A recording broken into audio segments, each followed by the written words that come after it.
বাহ বাহ বাহ, আজ তো পুরো বাড়িটা শান্ত শান্ত লাগছে, পুরো চুপচাপ নিস্তব্ধ, কোনো চেল্লামেল্লি নেই, তাই না বল? হ্যাঁ বাবা, ঠিকই বলেছো। কিন্তু কিন্তু কেন বলো তো? কেন বলতো? কারণ তোর মা আজ শান্ত, বক বক করছে না, অসুখ করেছে কিনা, তাই এত শান্ত চুপচাপ।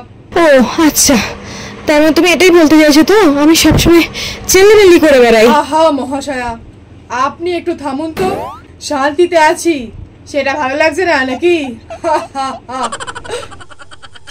আহা বাবা, কেন মায়ের পেছনে লাগছো বলো তো তুমি? ওই আর পেছনে লাগছি আমি বলতে নব? ডক্টর কবে থেকে বলেছিল একটু রেস্ট নিন, ওষুধ ঠিকঠাক করে খান।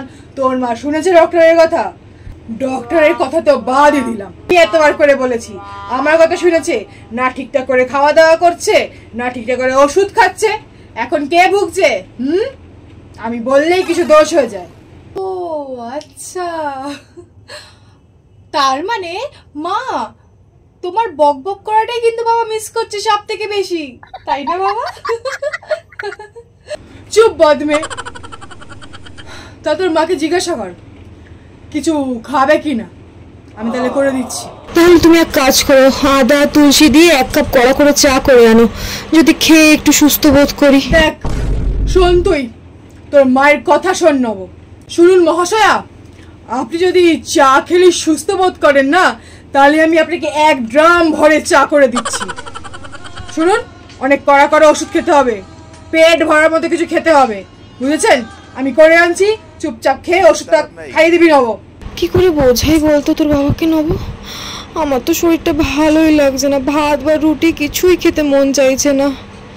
উফ, তার মধ্যে মাথা আর পেট যন্ত্রণায় ছিঁড়ে পড়ছে। এক কাজ কর নব, তুই তোর মাসিদেরকে না একসাথে কনফারেন্স কলে লাগা। দেখ সংসারের গল্প করে তোর মা একটু সুস্থ বোধ করে কিনা, নাকি তোর মাকে জিজ্ঞাসা কর পিসি আর ঠাকুমার সাথে কথা বলবে কিনা। তাহলে আমি নিজে থেকেই কনফারেন্স লাগিয়ে দিচ্ছি, কথা বললে যদি সুস্থ বোধ করে। বাবা, তুমি কেন এত পায়ের পেছনে লাগছে বলো তো? তোর A few moments later. আচ্ছা বাবা, শোনো না, মাকে খাইয়ে দিয়েছি ঠিক আছে, আর ওষুধগুলোও ঠিকঠাক খাইয়ে দিয়েছি। তোর বাবাকে বলে দিস খিচুড়িটা বেশ ভালোই খেতে হয়েছিল। হ্যাঁ ভালো তো হবেই, আমার শাশুড়ি মায়ের রেসিপি কিনা, শাশুড়ি মায়ের দিয়ে শিখেছি।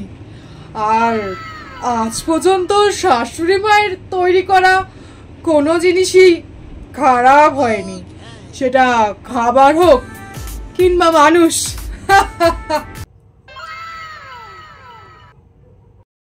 নব, বলে দে আমি অনেকটাই সুস্থ বোধ করছি, খিচুড়ি খেয়ে ঘুমানোর পর এখন অনেকটাই সুস্থ লাগছে। এবার ওনারা শান্তিতে থাকা হবে না, শান্তি ভঙ্গ করতে এসে গেছি।